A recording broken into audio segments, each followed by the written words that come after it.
So, hello and welcome everyone to our meetup. We're going to give everyone a few more minutes to join, and in a minute or two we'll get started. Great. Hello, everyone. Hello. Nice. It's, yeah.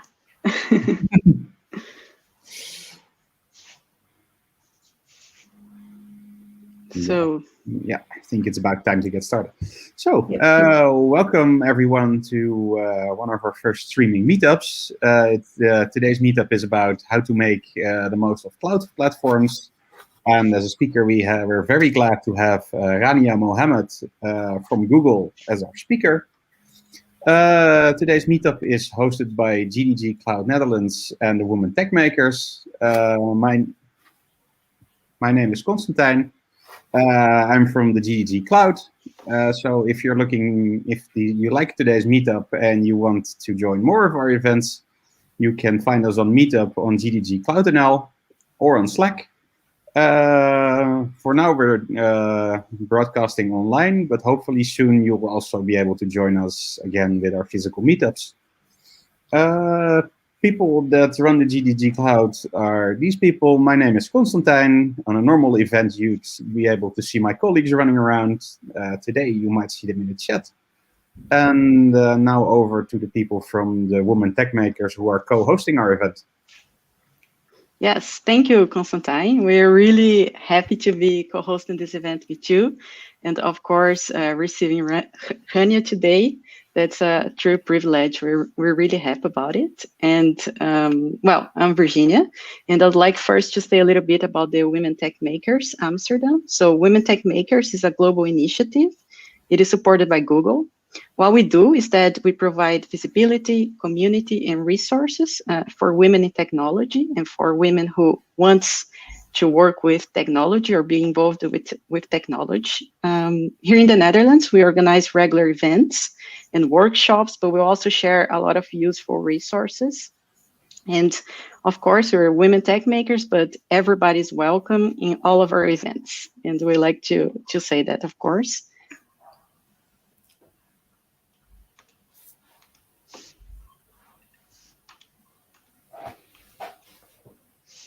Next slide.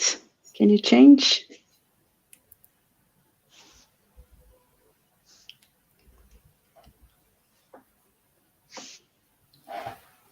Well, the next thing I want to say actually is that we are on social media, and you can find all of our social media channels here in the description of the...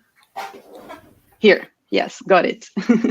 Here are all of our social media channels, our Instagram, Twitter. You can find us on LinkedIn, Facebook. We share about all of our events and all the news regarding the Women Techmakers. All of these links are here in the description of this video. And well, it's not only me, it's all of these amazing girls, Natalia, Benitza, me, Virginia, Yannick, and Monica. We are the organizers of the Women Techmakers. And of course, the great news now is that you can become a member of the Women Techmakers Amsterdam. You can just visit our website, as you can see here on the screen, and become a member. Well, now I will give the floor to Rania. And well, thank you very much. We're very happy to have you here, and we're excited to hear your presentation, Rania. Thank you. Thank you. So let me start just a second. Okay. So actually, I'm going to talk today about an interesting topic, not only for myself, I mean, for a lot of people within the software engineering, as well as with different enterprises and industry. It's really how to really make the most and really leverage the most of our cloud platform. Just a brief about myself. My name is Rania Mohamed. I'm a solution architect. I have a degree in the software engineering and specialized in the computer science. I'm fond of cloud native and microservices and all the design patterns, different design patterns. Also in SOA, service-oriented architecture and integration. I have a dream and a lot of dreams, I mean, in the cloud computing, and I think that I mean, it's not the end of the story, and it's not really even near the half of what we will achieve in the cloud computing. And one of my top favorite topics is really service meshing, okay, because I'm coming back from background of a developer. I used to be a Java developer, and up till now I didn't really stop writing coding. So that's why really I'm into the development story rather than only focusing on the infrastructure story.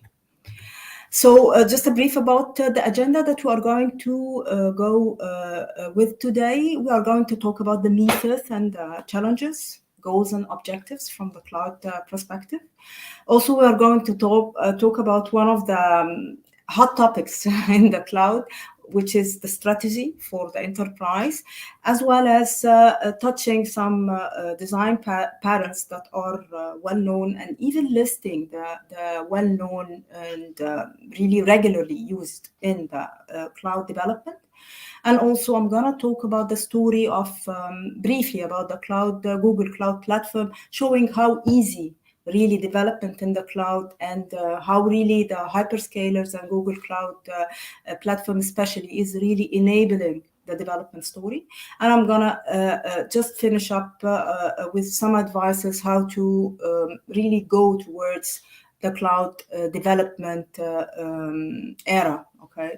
Just in case you're coming from a normal development and you want to really you want to have a career path or a journey or a roadmap, how to really switch towards the cloud development. Let's start about the cloud platforms, and let's see how really things are identified there about the myths and the challenges. And I just placed this picture because sometimes we're just moving for the sake of movement, okay? And this is one of really the problems in the definition of the strategy of the enterprises, because we are missing the why or the need for the movement towards the cloud. I'm going to start by the myths, okay? And one of the biggest myths in the enterprises and in the market, that cloud means infrastructure, which is wrong. Cloud deliver more than that. Cloud deliver platform, deliver software as a service, even deliver different patterns as as a service, so that you can consume it out of the box. And this is the idea of it, okay? And that's why if we are always thinking of the cloud platform as an infrastructure, we will not really leverage much from the cloud platform. And by time, maybe in a couple of years, we will not really get the benefit of it. And we will see that even the cost is increasing without really getting the benefit. And I will give some examples about that. Also, one of the myths, and this is really hurting much the strategy, okay, developing the strategy for the cloud development or the cloud migration or the adoption in general, is that we are always taking the money, okay, like cost reduction as the main goal or the main target for moving towards the cloud. And this is wrong. I mean, this is incorrect, because if you are just moving to do the cost reduction without really planning and without really having a business need or a benefit or a growth or a pain that you are trying to solve there, by time, definitely you are going to pay so much, and you will come to at a point that your applications will not really be workable in the cloud. And let me give you an example. For example, if I'm an enterprise and I choose to just move without really doing the planning to the strategy, and just say, I want to really close my data centers, okay? So I'm going to lift and shift whatever applications I have there into the cloud, okay? Without any assessment, without any calculations, okay? Without any planning, okay? And it will work, okay?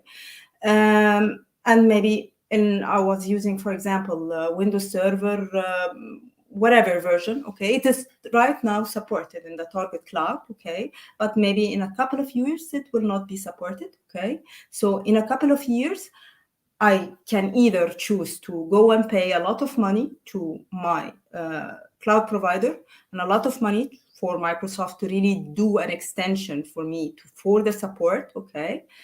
And it may work and may not work, okay? And the second risk that I'm risking there is that after 2 years, okay, when I figure out that the vendor is not going to support such operating system, okay, and I need to upgrade it or I need to move to another platform, okay, I don't have really the time or the budget or the money, and I don't have even the time to do the testing and the planning, because definitely if I'm a big enterprise, I'm not just really migrating one application or a couple of applications. We're talking about thousands, hundreds of thousands of stuff, okay? Like, for example, it could be a thing like one application is of 1 million line of code, for example, okay? So really transforming those applications or lifting or moving those applications or migrating them without any planning and just for the sake of the money, this is a loss, okay? And that's why it's a myth. Also, another myth is that it must be a public cloud. No, it's not. It need not to be a public cloud. Another thing that we are talking about from a Mises perspective, it's the security. Some would say that no, the ground, which is the on-prem, okay, my own data center, it's much more secure than the public cloud or than any cloud, or less, it is less secure than the cloud. It cannot be like that. I mean, it's not calculated like that. It depends on your design and in your application, okay, on your implementation. I mean, you can use an implementation, and for example, on Google Cloud or on AWS, that can cause security leakage there, and it's your application, okay, that is causing that, not the underlying platform, okay. So again, it's not one responsibility, a complete responsibility of the vendor. It's more a shared responsibility between the cloud vendor and whoever, and the enterprise and the stakeholders of the enterprise itself. Another myth that we have for the cloud platform is that people would think that going to multiple clouds means that we are not vendor locked. For example, if I have Azure and if I have GCP, okay, this means that I'm not vendor locked. No, it depends on the services and the solutions and your design, okay? Because in the end, you can still be vendor locked for a specific service, and in order to move out of it, you need to really re-platform or re-architect or redesign and do a lot of stuff and pay a lot of stuff for that. Again, people would think that once I go to the cloud, whether it's a lift and shift or re-platform or refactor or whatever the strategy that you used there, it's not really, it's one thing, it's not evolving, it's one-click job. No, it's not one-click job. You need to plan for it, and you need to plan for it very well, and you need to have even a backup plan. What if things did not work, okay?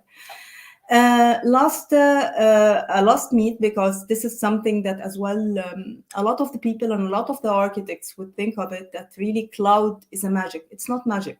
It's not that, and it's not magic. It's not really fixing everything, because in the end, you are the one who is owning the code. You are the one who is owning the design of your environment. You are the one who is owning the configuration of your environment. Like, for example, if I'm migrating an application that has a performance issue, okay, in my on-prem environment, I'm migrating it to GCP or to Azure or to AWS, okay, there is no guarantee that the performance issue will be fixed, okay? Because the performance issue can be because of your application code, okay? The vendor or the cloud platform will not do the magic, does not have the magical wand to really fix such performance issue. You need to sit and understand the platform and really troubleshoot and understand the problem and the root cause of the performance and fix it. This is the mythos, and still we have some challenges for the cloud platform, and that's why I'm saying it's not magic, it's not fixing things, okay? We have some misunderstandings from the enterprises and from the developers, from the architects, from the testers, from even the business users.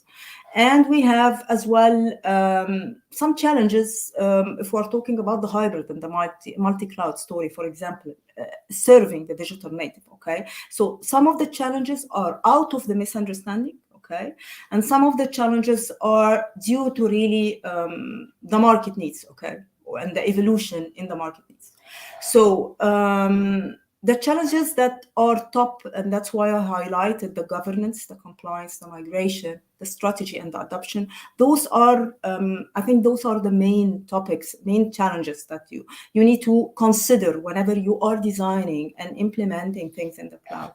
You need to think about, ask yourself a question about the governance, okay? What is the process for governing not only the development process, but as well the provisioning of the services, the consumption, the resources itself? How can I make that, make sure that nobody is really, or even the application is not really abusing the resources in the cloud? Like, for example, a developer can really turn on the debug, and I have seen that for multiple enterprises, and just forget to turn it off. Okay, so it's always showing logs and creating logs in the and storing it in the whatever the storage that is set up there, and it's really causing you to pay money. Okay, imagine that we are growing the database and the development, and nobody's cleaning it. Okay, so the governance is important. The compliance is important for the sake of the business, okay? Because again, another topic that the compliance here, it's not really a rigid topic. The standard is always evolving in the compliance stuff, okay? And in the industry, still not all the industries are really trusting that much the cloud, okay? That's why they are always evolving, okay? Especially in the public sector or the personal identification stuff, like stuff having, for example, the social security number and others, okay?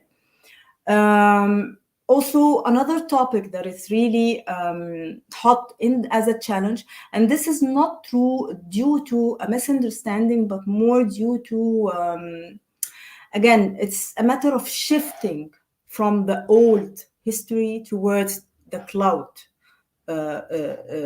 Modern techniques, okay? And that's why the migration, usually in the enterprises, okay, and even in the medium business, it's a challenge, okay? Because it's not easy to understand what have been working for years, okay? You don't have the skills, or you're missing the documentation, or you are missing the assets, or you are the business is there and it's working fine, but I'm not sure it's working fine how. So I have the risk that maybe if I shift it to the cloud, it will not work, okay?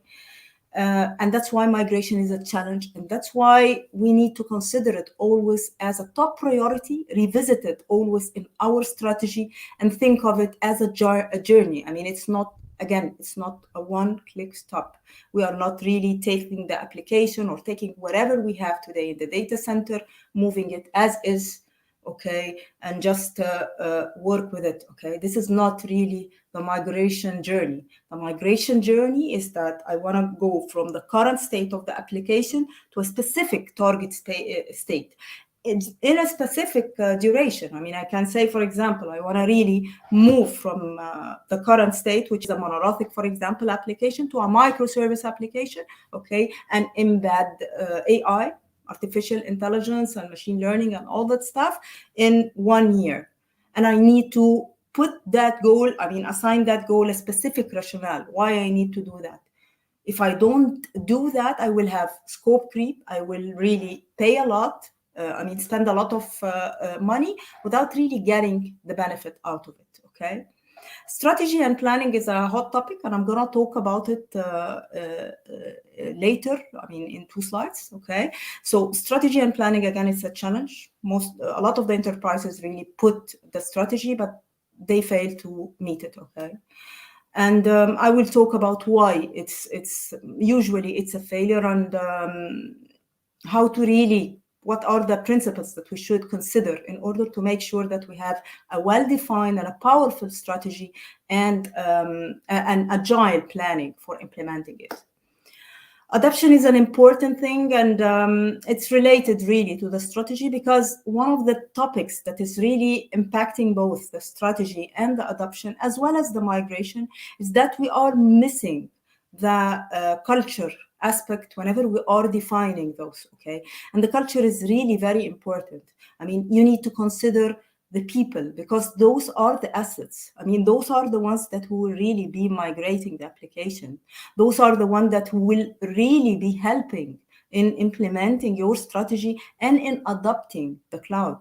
The idea there is not really to replace everybody. This is not the case, because an enterprise cannot replace everybody in order to mind shift the people towards the development, towards the cloud platform era. Okay, the idea there is to really understand their needs, understand their concerns, and really do the mind shifting step by step. It's okay. Because again, think of it that this is your asset. The people are really the assets. They are the power of really the strategy and of everything of the enterprise. Okay, without it, you will not really be able to meet your strategy. You will not be able even to have a consistent context for your strategy. Other challenges is definitely the cost, the security, and the performance have been challenges in the in the software engineering long time. But again, those are challenges really in the cloud because of the misunderstanding that usually the enterprise is thinking that either they don't trust the cloud vendor or the cloud platform, at all. So they are saying it's not secure, it's bad from a performance perspective, or they are saying no, they will do their magic in order to deliver the security and the performance. And both message or both aspects are wrong.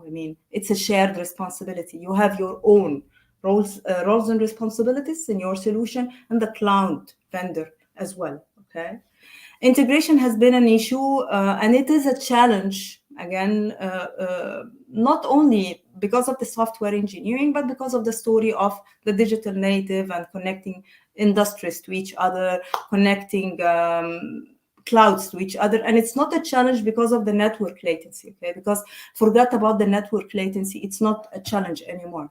The challenge there is to really how to seamlessly have your solution, okay, implemented in a high resiliency way and in delivering your SLAs in with the minimum cost, with the optimum cost. Okay. I'm gonna move to the next topic, which is again because one of the issues and the challenges, and I think this is a true story. I have seen it in many enterprises and many of my customers, that we are always, whenever we are talking about the cloud, we are always thinking about infrastructure. We are starting based on the infrastructure, on the environment, on the network. We are missing the apps. We're not talking about the apps. Sometimes even we are talking about the data, but the apps is not there, okay? And really missing the apps means that you are missing everything.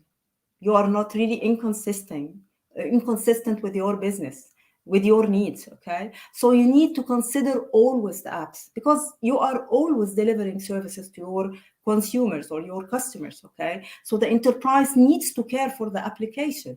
If I'm gonna talk about the network without really considering the apps, okay, what is the benefit of having just a network setup without really having my applications and my services running on it? And that's why the applications, the angle of the application has to be there, okay? Just do not discard the application and do not discard the infrastructure, okay? But really work with them hand in hand in order to really understand your target and to really understand your current state and the future state as well. Talking about the methods for the development from a cloud perspective, one of the things that a lot of developers and a lot of architects that are shifting from the ground or the traditional way of development, okay, towards the cloud development is that, no, we need to start from zero. We need to get young people to really have the passion and no need to have the experience. We are aiming only cloud developers. And this is wrong, okay? Because again, you are going to use your experience. You are not really building new languages, programming languages, okay? Yes, definitely, we are evolving in the design patterns. We have a mind shifting in the development and the architecting in the cloud, okay? But this does not mean that we are talking about new frameworks or new programming language that are specific for the cloud, okay? Or we are not talking about that, forgot about your experience. No, we want to consume and leverage the developers and the architects and the testers and everybody's experience, because it's really beneficial, it's valuable, okay? But we want to blend it with the modern techniques and the modern evolutions that we are presenting through the cloud, okay?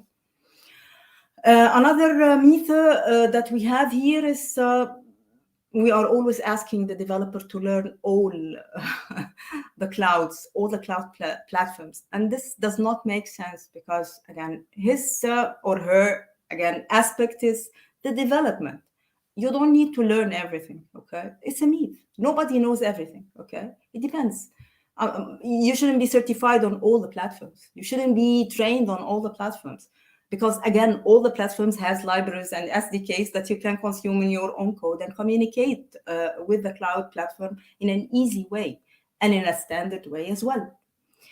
Another myth that we have whenever we are talking about the cloud development and the cloud migration, that you need to go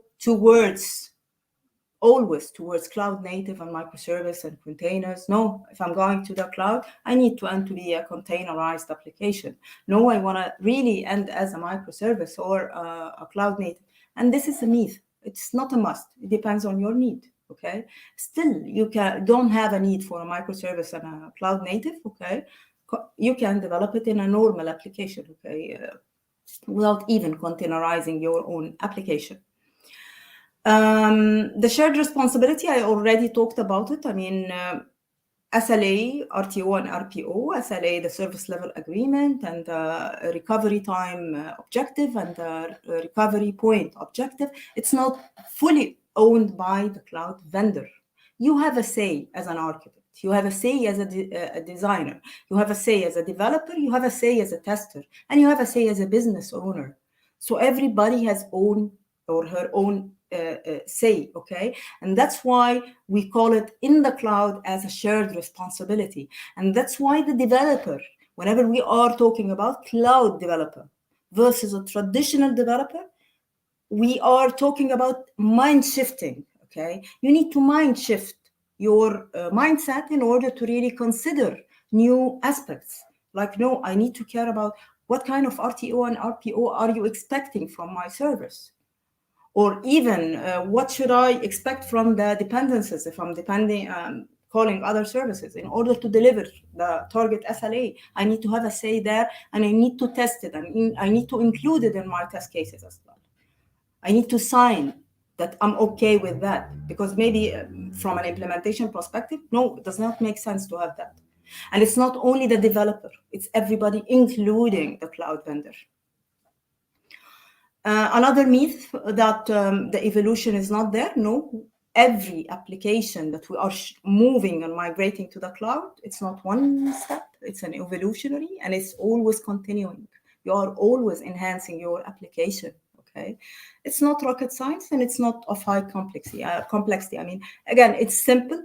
Because again, one of the benefits that the cloud, and I will talk about it in a minute here, is the simplicity. This is the goal, okay? We don't want to really complicate things, even if we are solving a very complicated story, okay? The challenges are most probably the same challenges that has been there in the software engineering, okay? Transaction management, for example, it has been there for the distributed systems. It's a problem, it's a challenge, okay?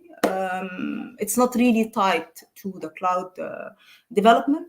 The platform dependencies, it's a challenge, again, due to the misunderstanding that we need to learn things and we need to talk to the cloud natively, I mean, in a native way, not in a standard way. And this is really not correct, okay? Governance is another challenge, because again, you are shifting your mindset as a developer, design, shifting again your mindset. All the abilities aspects, all the non-functional aspects are a challenge, because the developer is not really used to consider those. Like, for example, if we're talking about scalability, everybody is thinking that If I'm on Kubernetes, then I'm delivering scalability 100%. And this is incorrect, because maybe Kubernetes can scale out for you and add more instances, but your code does not work efficiently if I add more instances. Because, for example, you are a stateful application, okay, and you are not doing the state management in a proper way, and hence the scalability is not working. It's not gonna work. I mean, one of the instances or adding more instances, you are really complicating things, okay. Autonomous, for example, is a challenge, because it has been a challenge from day one in the software engineer, okay, because of the design and the implementation. We are not used to really completely isolate services and components from each other, so that they don't really impact each other. And that's why autonomous is there, even though that it's not really a challenge. It's just a consideration that really the developer and the architect and all the stakeholders that we mentioned need to consider it. It's a mind shifting. You need to think in another modern way.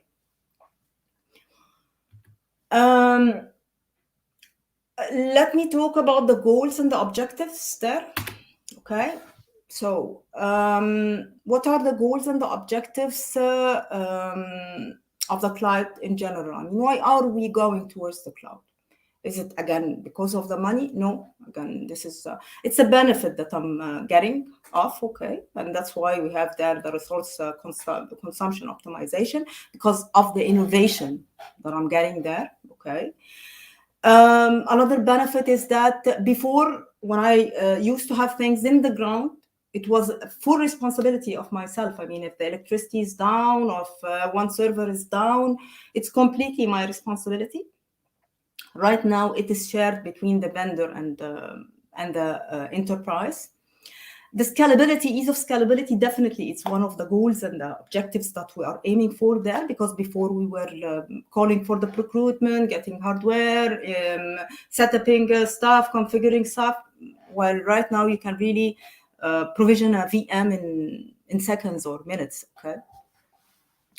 Definitely, the cloud is really evolving a lot from an innovation perspective and from an implementation perspective. And that's why it is requested from the enterprise, if we are moving to the cloud, that you are as well in your service development and in your service portfolio, you are aiming the same pace as the cloud. You are delivering things frequently. And that's why the time to market here is one of the goals that you are getting there. The latency is one of the things that the cloud can deliver for you. And this is one of the really confusion that a lot of people would think of, that no, the cloud is not really delivering anything in the network aspect. No, this is not correct, okay? It can really highly optimize the latency in the cloud development, and in the, for example, the machine learning and stuff that really can, if you are running it on-prem, it will take, for example, days, but in the cloud, it can really take like minutes, for example, okay, or even seconds. Definitely, you are optimizing your ops, because you are moving from CapEx to OpEx, and you are as well addressing the self-services, okay? High SLA and SLO before, again, in order to increase the 99% from an SLA to 99.9%, you need to really add more hardware and increase your network bandwidth and do a lot of stuff in order to really deliver such an SLA. But right now, because it's a shared responsibility, I'm leveraging the SLA and SLO of the cloud vendor, okay, beside the software I'm using, okay, and I'm adding to it my implementation for my SLA and SLO to target the high goal that I'm aiming there. And by the way, the difference between the SLA and the SLO is that SLO is the service level objective, and this is really the dream of the service. This is the dream of the enterprise. I want to achieve 100%, okay? And the SLA, or the system service level agreement, this is the minimum up to which I would really have a problem if I go below it, okay? Like, for example, if the SLA could be, for example, in that case, 99% for the availability. So if the availability goes below then 99%, this means that I have a problem and I need to fix it. Definitely, it can increase the productivity because, for example, before, in order to plan for a performance testing or for a stress testing, for example, I need to find the hardware to run it, allocate the network bandwidth that I need there, set up and do a lot of planning in order to do one single round of stress testing. But right now, I can do it just like that in the cloud. I mean, I'm not impacting anybody, okay? I can do it in my own tenant and test it and verify that the performance is correct. And this is just an example. I mean, on the aspect of the developer, it's the same. On the aspect of the solutioning and the solution architecting, it's the same. The business aspect is the same. So it's, in general, increasing the productivity. Also, the agility and the adaptability and the resiliency, this is something that is really, really, you are benefiting out of the cloud, because before we were aiming about, the auto or the self-healing of a service, it was really a dream, okay? And it was not really achievable, okay? But now in the cloud, you can really do a lot with respect to the resiliency and with respect to the self-healing, and even with respect to predicting the problem prior it happens and really avoiding it, okay? Agility and simplicity is something that you are definitely aiming for there, because you are leveraging whatever innovations and whatever stuff that the cloud vendor is implementing. I don't really need to reinvent the wheel. I need to focus on my business and focus on my stuff and my implementation, my growth, okay? And leverage things, okay, from others, which is the different cloud vendors.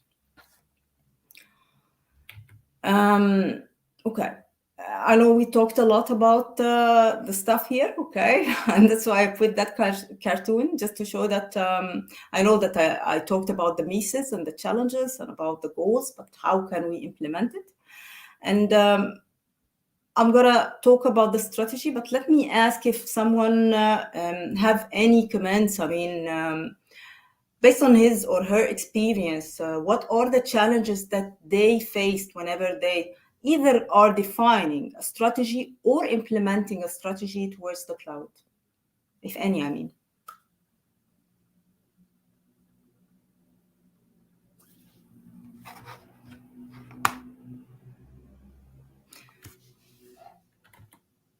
Let me just validate if I have any. Okay, maybe let me try to explain my experience, okay, based on that. And that's why I put that cartoon, because it's really true, okay? And as he say, I mean, most of us, I mean, we are trying to dream and hope that it will really work, okay? And we are going to do our best to make it work, and that's it, okay? No guarantee that really the strategy towards the cloud will really work out, I mean, without any problems. Let me show the stuff that you need to consider in order to make sure that your strategy is well defined and that you have a real and a proven implementation plan for your strategy, and that it is not really a side paper that you are putting on your table or on your desk and it's not really achievable, okay? Again, as I mentioned in the cloud, don't start from the infrastructure, start from the apps, okay? Start from where you are today. Assess the applications that you have today and really define your target cloud. Don't think that I need to go, I mean, the same way as the other enterprise, another enterprise that is in the same industry as me or in the same market as me, okay? Or even the same country. And that's why I put there that we have a cloud maturity level. It's a different maturity level. It's different levels. And every enterprise define its own level, okay? Don't make a plan, don't make a hard target so that you end up that the strategy will not be achievable except after 50 years ahead. This does not make sense, actually. Also, always ask yourself a why question. Why do you want to move to the cloud? Why do you want to have a hybrid cloud implementation? And why multi-cloud implementation? Why do you want to really complicate it, okay? Do you have a need for that? Do you have a gain out of that? Are you fixing a pain? What is the worth of whatever you are going to do, okay? Think about the culture transformation. It's an important aspect. And if you miss it, the strategy will fail definitely. And it will not really work because, again, people are the assets. Think about the solution traceability matrix because it's an evolution. It's a journey, and it's a set of practices. It's a set of reference architectures that you are defining. And it's very high level. Define where you want to go and why. And again, think about whether I need to go to the multi-cloud and the hybrid cloud, or whether I really need to keep some stuff in the on-prem, okay? It's all about apps. It's all about your apps, and apps including the data there. Think about long-term and short-term, but don't think about 50 years plan, because this does not make sense, and even 20 years plan. Okay, I mean, things are changing every day, okay, like the COVID story. Okay, so definitely just put like 1 year plan or 6 month plan, and maybe a year plan or something like that, okay? Do you want to put one plan as a long-term plan, like 1 year or 2 years? That's fine, but don't expand beyond the 2 years, because you don't really know what will happen in the future. Always think about the business, as I mentioned. It's not only money. Money is not a goal at all, okay? It's a benefit that I'm getting just aside, okay? Because I'm growing in the business. And that's why every step in the strategy, you have to find a rationale to the business, okay? You need to find a reason behind it, referencing your own business, a growth, a need, whatever, okay? Also, because we are shifting, doing mind shifting and doing transformation to the cloud, to the culture, okay, you need to have a budget. And that's why the strategy, and I'm talking about the strategy, not the budget for really the environment in the cloud, or not the budget for the people, for maybe hiring new developers or new whatever, architects or testers, okay? No, this is a dedicated budget for the strategy, okay? Because change, I mean, if you're going to change, and this is definitely the case, it's costing money. It's going to cost money for you. You need to plan for it. You need to think about the activities that are assigned to such a budget, like the innovations and initiatives. Those are very important things. Don't think about just transforming your applications. This is not a strategy. You need to innovate. You need to initiate, do initiatives, proof of concepts, test things, okay? And because, again, people are assets, you need to listen to them. You need to have to make sure that they are confident in whatever you are defining there, because they are the implementers, okay? You cannot change anybody and everybody. This is not the case there. This is not the idea behind defining the cloud strategy. Training is an important aspect, definitely, but it's not gonna change and omit the culture transformation. Again, this is one of the important topics in the strategy. Again, don't get afraid to change your own strategy. It's not rigid, okay? You can change it, okay? But ask yourself, if you're changing it a lot, why? Also, think about the transformation approach for applications, and think about why do I need such an approach, like lift and shift, or like, for example, re-platform or re-architect or wherever. Let us go through the design patterns, okay? And actually, I have a lot of design patterns here, but always one thing before moving ahead, okay? Don't really lose your experience. Whatever design patterns that you have implemented prior, you can definitely leverage here, like Singleton, like Builder, like whatever, okay? Again, like the mediator, all the patterns that you have, like all the patterns in the Django 4 and beyond Django 4, okay, can be leveraged in the cloud. It's not really rigid, or cloud is not against whatever we have before from a design patterns.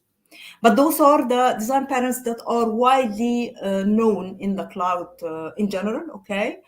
I'm not gonna have the time today to go through everything, okay? I listed that just an FYI, and maybe if we have the time later, we can discuss it, okay? But I wanna focus on a set of them, okay? I'm going to start by the saga or the event-driven architecture, and this is really targeting the transaction management in distributed system, okay? As you can see here, we have different services, okay? And let's say that order service 1 is talking to the customer service, and the customer service talking to the order service, and the last order service failed in the transaction. I want to really roll back, okay? And as you can see, the communication between the services are using events or messages, okay? And I want to really control it because before in the old story, everything was running underneath the same umbrella, same platform, but right now it's really distributed across different infrastructure, different clouds, and how can I manage that, okay? And that's why the saga pattern or the event-driven architecture pattern is there. As you can see here is just an example to the implementation. In here, we are using the orchestration. There is another implementation which is called choreography, and you can see that the services have different endpoints really using topics or queues or message broker in order to really asynchronously communicate with each other using events, and based on the events take the proper action. You could think of it as some sort of compensation, okay? But it's very useful, especially if we're talking about microservices and about distribution services across different cloud or different infrastructure. Another design pattern that is really as well important, again, in microservices and cloud native and in cloud development in general is the circuit breaker, okay? The circuit breaker as well is related to the integration, but more related to the timing out of a specific service, okay? Because service A, for example, is just communicating with service B, but it does not know the beyond service B. So let's say, for example, in the first row, service D is timing out, okay?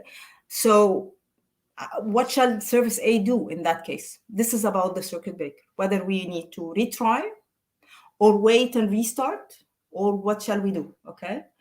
And that's why the circuit breaker, for example, it's gonna fail in service C, and service B is gonna respond with a timeout, and then we are going to try out or keep trying, whatever the strategy you are implementing in the circuit breaker in order to achieve your goal. And this is true about routing and important in the story of the cloud as well. The next famous pattern is the microservice, and it's mainly decomposing your own enterprise or your own domain or your own business into domains, business domains, okay? So that you are breaking it into a microservice that is not really delivering the complete system or complete service. And it's really very, very granular. And I know one of the principles of the microservice that it has to be really completely self-independent, okay? So it's owning its own destiny, okay? So if the whole world is crashing, I don't care. I can still do my own business, okay? And that's why one of the principles in order to define that is that each microservice must have its own database. This can be expensive, and that's why one of my, based on my experience, I would always recommend, and even I'm using that in the solutioning I'm doing with my customers, try to balance the design pattern, okay? It's not rigid. It depends on your need. It depends on your story, and it depends on the cost, okay? Because a database can be a file. It need not to be really a relational database, and it need not to be even a NoSQL database, okay? It can be a storage, okay? So you need to balance it. You need to determine what is the benefit versus the cost. Remember, the gain versus the cost versus the pain versus the growth, because this is important to assess whether whatever you are implementing is worth the effort that you are spending there for it. Okay, you can see there that none of the microservices are talking directly to each other. Okay, yes, using the service meshing and using the API gateway, implicitly you can do that because it's part of the features that they are offering. There is the service discovery. Okay, but again, it's completely self-independent. The aim there that if this service is down, I don't care. Nobody, I mean, the whole world can go on fire. I still can work by myself. Okay. And this will facilitate the scalability, the portability, the testing, the resiliency, because I'm just focusing on my micro delivered function or micro delivered business function. Okay. Cloud native is the evolution to the microservice. Okay, it's always an implementation to the microservice, and one of the myths of the microservice that it must be implemented as a container. This is not really the case. You can still develop microservice not in a containerized mode. Okay, but you need to care about the scalability. Okay. Cloud native is more into the cloud, and that's why it's focusing more on the natively consuming and communicating with the cloud. Okay, so this is the aim and the target of it. It's stateless. Microservice can be stateless or stateful.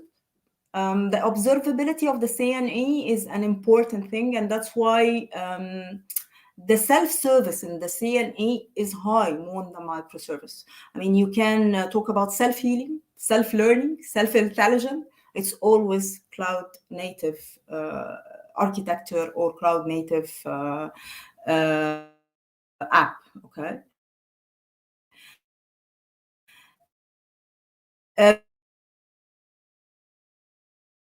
Business agility is another of the agile and very adaptive.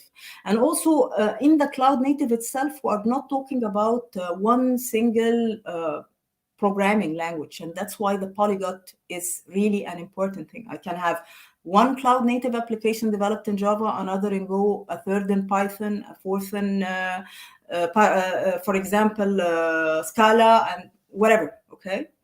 And they are communicating and working all together to really deliver the story and the business and the use case we are aiming for. One of the codes that is used in the Cloud Foundry and in the open source implementation for the cloud native is that here is my code. This is the aspect of the cloud native developer always. This is my code, and I want to run it in the cloud, and I don't care how. Just do your own magic, do your own job. I don't care what kind of environment will you set up, what kind of VMs will you set up, whether you are going to use containers or not. I'm just defining my dream, putting the code, and I don't care about the rest of the story. The next is talking about the fast and the serverless, and this is really focusing more about the innovations of the cloud, because before the cloud, we didn't have that. This is just a pizza example to show you the difference between the on-prem. So the traditional one is the on-prem. You're just doing everything from scratch, building or developing or cooking and doing the cheese by yourself and everything, okay?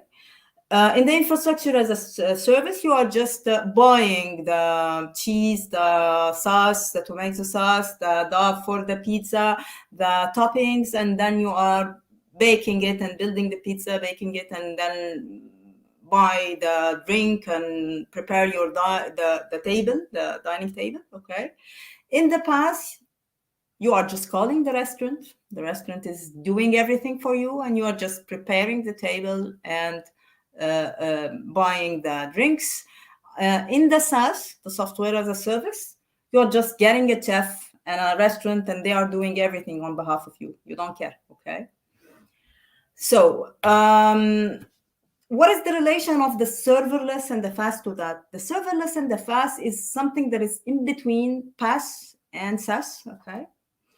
It's not tied to a server, and this is really a misunderstanding to a lot of people. It's still running on a server, okay, but you're not really having a dedicated server. You're not really paying for a 24/7 for a server that is really dedicated for you. You're just paying for your calls, your invocations, okay? It's very portable, it's very standard. I mean, if you develop, for example, a function in AWS and take it and just run it on Google Cloud, it will run, okay? It's event-driven. It's really towards the event-driven architecture pattern as well as the Saga pattern. So you can really use it very easy. One of the, I wouldn't say the drawback, but the constraints for the FAS, okay? The FAS is a serverless, but really focusing on nano action, not a microservice, no, a very small action, okay? But it has a set of constraints. Like, for example, the number of line of codes, like, for example, the time of execution, like, for example, the RAMs that can be allocated for the function, the CPU, a lot of stuff that is really considering that you are not really talking about a big service or even a microservice, you are talking about nano function. So it's dedicated to really making a specific nano action.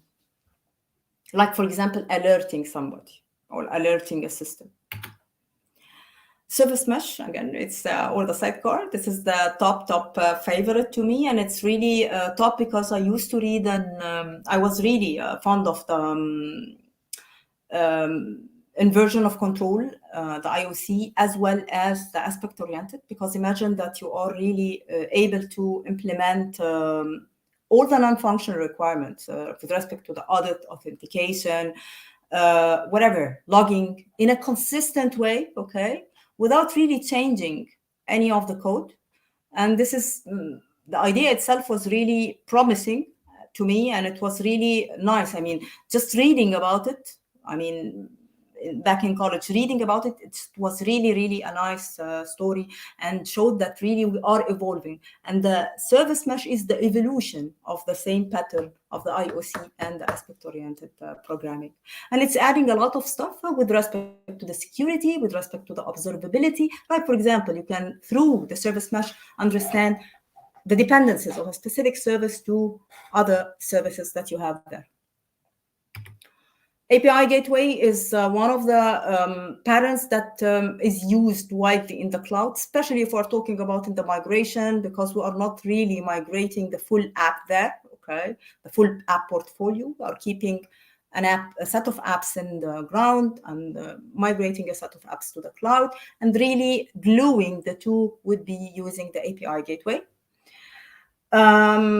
As you can see, API gateway can do routing, can do filtering, can do security, can do a lot of stuff. But remember, it's not really the ESP. It's not really for the same aspects of enterprise service bus. API gateway is mainly focused on the API developments. Federation is another topic that is important to consider. Federation, here, this is just an example for the identity or for the identity management federation. But federation means that you have a centralized authority that is really controlling a specific aspect. It could be the identity management, it could be the logging, it could be the monitoring, whatever you want, okay? Because, again, remember that in your story, you can have multiple infrastructure like multi-cloud, hybrid cloud, okay? You can have 2 clouds underground, you can have whatever you want, and you need to have to consider in your strategy whether you are going to implement federation or not, okay? This is important. Sharding is one of the important design patterns that is really was evolutionary in the cloud, okay? Because it's really aiming for the performance, okay? Imagine that we have millions and millions of records, like the Facebook, for example, the records of the customers. Again, it's billions, okay? How can we really search for those people, for the customers of the Facebook? Sharding is really the idea of really facilitating that, building a hash map or building a map of keys, okay? And really dividing the database into multiple databases, which is called database shard, okay? And you use the hash map or the key there to determine where you can find your own record. I mean, if I'm a customer that starts by X, It's going to be in shard 360. So I'm going to go for the shard 360. And the shard itself is optimized to make sure that the performance is the maximum. Materialized view, already it's the old story. Again, I have different view tables, different views. And in order to optimize the performance, I'm creating a small snapshot, okay, a limited snapshot for the user, and store it as a temporary table that can be refreshed regularly every specific duration, I mean. Going to the GCP, okay. Again, this is the pyramid of GCP. This is starting from infrastructure up to the function, okay. The infrastructure, you don't have authority of it. And this is in all the clouds, even if it's a private cloud, okay. The infrastructure itself, the hardware itself is owned by the vendor, okay. It's the responsibility of the vendor. But you can have some sort of control starting from the virtual machines, okay, up to the containers. Beyond that, you are talking about serverless, and hence you are not really having much of a control. And as you can see in the pyramid, we are enabling abstraction, okay, in the cloud itself, okay, so that whenever you are moving up in the pyramid, you are more focusing on your business, and you are really leveraging the abstraction from the story that you don't care about. I don't care about the VMs that you are provisioning in order to run my own business. And that's why we have the sweet spot there from a Google perspective, I mean, for the computation abstraction. It's between the container and the app platform. This is the set of services that we have, and it's not the complete list for the serverless services that we offered in the Google Cloud, okay? The things that I'm gonna focus on is the pops up. I'm gonna show an example for it. This is the message broker, and it's a pure serverless service. You can create their queues, topics, and consume it, okay, and pay for the consumption only. Cloud Function, Cloud Function is the fast. Cloud Run is a serverless containerized environment. It's a cloud native environment. Apps Engine is a cloud native and serverless option. As well, we have the cloud storage, which is the object store. We have database, Firestore, NoSQL database. We have BigQuery as analytics, and also the machine learning, and as well the data flow for ETL. I mean, you can definitely go to the link here and get more details about the services, okay? But I'm just I'm focusing on some stuff just to give you an idea for you to continue later on, because this is not really the complete story, I mean, of it, okay? Here as well, I'm showing a set of services like the Kubernetes Engine. This is the distribution of Google for Kubernetes. The big table, this is again a NoSQL database, but it's not serverless and it's more transactional. We have the Cloud SQL, it's more a managed database that is offering Postgres and MySQL, as well as Microsoft SQL. Spanner is another database that is really able to scale horizontal and implementing the shard pattern. Memstore is it's serverless. It's missing in the earlier slide, but it's really nice one because it's a serverless implementation for the Redis database for in-memory caching. This is just to show you a sample for the software delivery and how things are going to run in the software development in the cloud. I mean, in Google, we are always aiming about the smartness of the things. I mean, remember, we are trying always to enable the automation, the self-healing, the resiliency, and that's why we have this line, the line that is really going from the services here to the code that the developer is pushing, because I need to get the feedback. I need to be able to really self-fix things and learn and get the feedback in order to optimize my stuff, okay?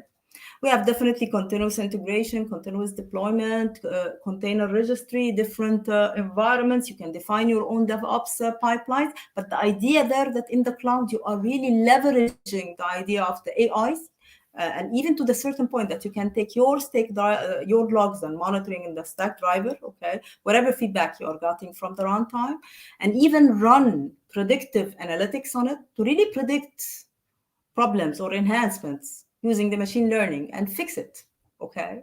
Fix it on the spot or fix it manually, it depends, okay? But this is really enabling the intelligence towards your application and software engineering. This is again from the aspect of the developer. The previous one is more about the whole end-to-end pipeline, but this is more the full scale from the development perspective. This is just an example talking about, let's say that I want to really build a container using Python. That is really just built as an HTTP app, okay? And it's just sending or printing out the application, that specific name or the host name. All what we gonna do as a Python developer, you know Python, just write your own code. It's using the Tornado framework, okay? And then you are going to use the Docker, okay? The Docker will build the image. You can run the Docker in a normal way, just to run the container normally, okay? And then you can build the image again and tag it for building it or pushing it to the container registry in the Google Cloud, then push it, then run it again locally from the registry. You can later on go to the Kubernetes and create a deployment so that your application is already hosted on GKE in the cloud and test it from there. Or you can choose to go, no, I don't want to have it as a GKE. I want to really go ahead and run it as Cloud Run. So you can really submit your own image with a specific tag, okay? And you can build it, with a specific tag. And this is really talking about using the cloud build a serverless service, which is really developing or building or doing your continuous integration, define the pipeline, okay, and then deploying the Cloud Run.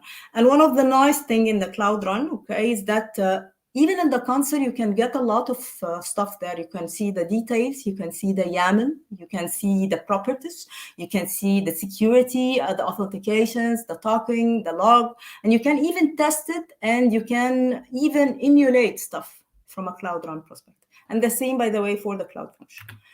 Another example that is nice, it's just using the PubSub, okay, using the message broker. It's just reading, again, this is using Python. It has one function that is really consuming from a topic, and another function subscribing to a topic. So, one subscribing and one publishing. So one is consuming as a subscribing, and one is really sending as a publishing.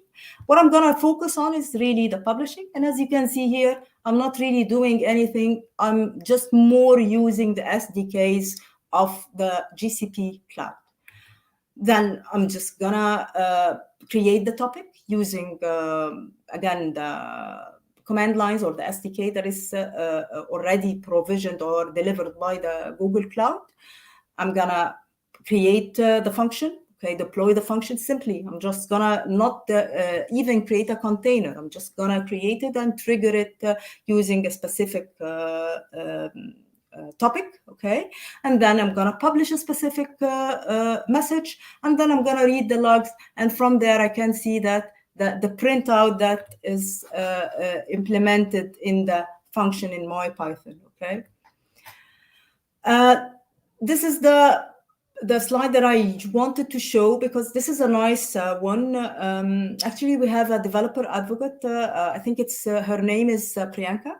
She's a very, very nice lady, and even she is trying to talk a lot about the cloud in a very nice and simple way. And I wanted to show even this is one of her charts, okay? She's trying to show, when to use what, and some sort of guidelines and a workflow. This is the URL of a blog at which you can find the YouTube channel for her, and as well the flow charts, the nice flow charts. I really, really like it. Whether read it or watch it, you can have both options. But she's a very, very, she is promising from a cloud perspective. She is always talking about dreams and always talking in a simple way, and even always trying to evolve from an aspect perspective and simplifying the complex things. So really, it can be a good start for you to listen to her. The last question that I'm gonna discuss today, I mean, how to go to the cloud developers. Again, don't think about the myths. Don't think about the negative things. Start from the containers and the Kubernetes. You want to start it on-prem. I mean, install your Docker or Creo or whatever. Install the open source Kubernetes. Test it, try it, play with it a little bit. Practice the design patterns, and don't practice it all together, but practice it in the cloud, in one cloud platform, in a couple of cloud platforms, whatever suits you, okay? Just to make sense that you build your own opinion as a developer, because this is gonna help you to shift your own mindset. Don't really, in order to get, not to get negative, again, because a lot of people would say, no, you need to go and train and do a lot of stuff. No, I am not really against the training, but I would think that the starting point should be based on your experience. So use whatever framework that you know today that is supporting the SDKs in the cloud in order to develop and to really try out the cloud, so that you are aware about what is happening, what is the cloud function, how can I build a cloud function, can I work, implement such use case that I use to implement it in the traditional, in the cloud. Like an example, for example, if you're a Java developer, use Spring Boot. Spring Boot is already having all the SDKs for all cloud platforms. Shared responsibility, you need to think about shifting your mindset, and you need to think about programming, designing, testing, all the aspects, and consider more the non-functional requirement. And again, don't forget, it's not a rocket science. It's not really, I mean, if you are a traditional developer, this does not mean that you just should quit because you did not work on the cloud. No, it's not the case. Still, your experience is needed in the cloud, and still, definitely, it's not really very, very high complex. No, I see it even much more passion than the traditional development. It's really much more, you will see there much more challenges that will really give you the passion to deliver the best of your knowledge and your talent and your experience, definitely. With that, I'd like to thank you all, and I'm not sure if we have any questions. Maybe let me check the okay. Do you think moving to the cloud will require some changes in the organization operational model? Definitely. This is a nice question. This is definitely a very good question, because again, remember, the operational model and the culture is important. So really going towards the cloud, definitely it's gonna shift the operation model. It's the same as the DevOps, okay? Whenever we are going to implement the DevOps, we need to really think about really adapting the operational model. And because it's not, again, one click change, okay? You need to take it step by step, okay? Move it one step. It could be baby step or multiple steps, but again, you need to, in the strategy itself, define your goal and consider the say of the people. Okay, any more questions? Sometimes a minor mistake can become very costly when working with a lot of data. What are important tools to overcome this? This is a very good question, definitely. Okay, first of all, whenever we are talking about a lot of data, we are talking about a lot of sources from the data itself. And that's why we need to have some sort of life cycle to the data itself. I mean, we need to do validation to the data that you are talking about, you are getting. We need to really have some sort of ownership and governance to the data itself from a quality perspective, from applicability perspective, because sometimes the data that you are getting, you're not seeing a conflict in it, but it does not make sense. Okay, like for example, somebody is saying, I met my own target by 500%, and we are losing business. So it does not make sense. Okay, so you need to define the pipeline or the life cycle of your data, the criteria, I mean, of the governance that you are going to use for those data, okay?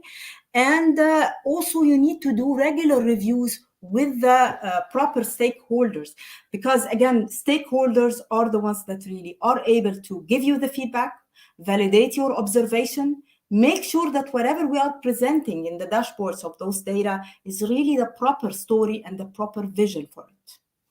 So I hope that this already answered the question. Any more questions? Could you maybe explain us more about the shared responsibility model, especially in terms of the security for IaaS, PaaS, and SaaS? Definitely. Okay, let me give you an example. Okay, if we're talking about, let's say that I have a database, okay, and we are talking about, for example, GCP database, like the Cloud SQL, okay? Google is saying that I'm securing my own data centers so that none of the non-qualified, nobody is accessing your data, okay? Only the IT engineers that are just needed on the data center will access it, okay? And for example, I'm running the vulnerability testing and doing patches in order to make sure that the operating system for whatever the database, whether it's Postgres or whatever, is there up to date so that there is no hacking on it. And I'm also encrypting the data at rest, okay? In my storage, in my data center, I'm encrypting it, okay? But still, if your application does not have the proper implementations of the security, like for example, you have a security breach, and I have a customer already that they got a security breach, not because of the data, okay, but because, again, it's something that is really maybe funny, okay. They were implementing microservices, and because they didn't have the governance and the service meshing there, I think there were two microservices that their developers left the company, okay? And those microservices, nobody maintained them, nobody kept track of them, okay? And they were always running, okay? And nobody were consuming it, okay? Because again, it's not maintained, and we stopped using those services, okay? And in the end, the hacking just talk to those services because the services are not maintained. They are old. The code is not reviewed and it's not secured. Okay. And he was able to really collect data and inquire services from within the application itself. So even though that the data is encrypted, and even though that the implementation that we have within Google from a network perspective implements SSL and implements encryption over the network itself, okay, and even though we secured the hardware, okay, and even though the Cloud SQL itself as a PaaS, okay, was secured, but in the end, the application was facing a security breach because it's a shared responsibility between the enterprise, between the client, to make sure that the application is really implementing and guaranteeing all the security aspects that we are talking about, as well as Google or the cloud vendor need to make sure that the hardware, the data center, the network, the data, the storage, whatever services that you are consuming from, it's 100% secure from their aspect. But even if they are, if it is 100% secure from their aspect, and the application is still considering some sort of a breach or implementing a breach, or it has a problem there, in the end, you will face a security breach. I hope that as well answer your question. Any more questions? Okay. Does it make sense for smaller application to go onto the cloud, or is it too expensive? Again, it depends. I wouldn't say that small applications would not go, okay? It depends on the needs, okay? It depends on your consumption. Let's say, for example, that you have an application that is running for example, on Microsoft SQL, okay? Could be on IIS or whatever, okay? And the application itself is just consumed by 20, for example, 20 users in your enterprise, okay? Does it make sense to go to the cloud? Yes, it will make sense to go to the cloud, because in the end, I'm gonna really benefit there, that I can move in the future, plan to really replace and adapt and migrate it, maybe to a SaaS, to a PaaS, whatever, okay? But the first phase can be the lift and shift, okay? And really, you will benefit there to go one step further in your roadmap, okay? But if you ask me about, I mean, if we have, like, for example, if the company itself is too small, and we are talking about a company that has 10 applications just like that, okay? Does it make sense to the cloud, to go to the cloud?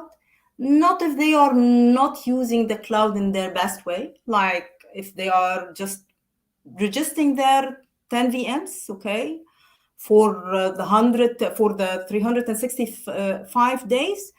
I don't think that this is beneficial, to tell you the truth, okay?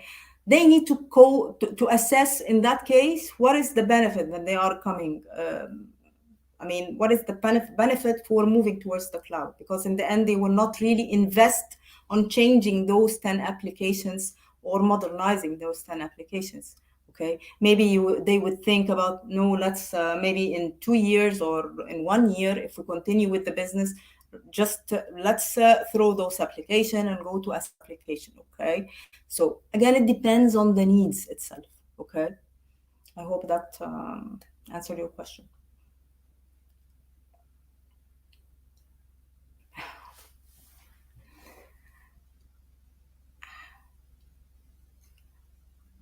Sorry, I was muted. I think that was the last question. I just want to thank you a lot for your presentation. I think it was very comprehensive, and it was, in my opinion, really a gift for everybody that is interested in cloud. I'm truly impressed. It was really, I learned a lot. So I just want to thank you, and I hope you enjoyed also this experience of streaming with us. Definitely. Great. So I think we can wrap it up now. And I want to thank also our co-hosts from the GDD Cloud Netherlands. And tomorrow we have another event on the cloud. So for those who are watching us right now, so we have another event you can find on Meetup. We hope to have everyone there. And yes, leave your questions here as well. We're going to try to answer them, or contact us on social media or on Meetup. Thank you very much. Thank you, Rania, again. Thank you, Virginia. Thank you all. Bye-bye. Bye.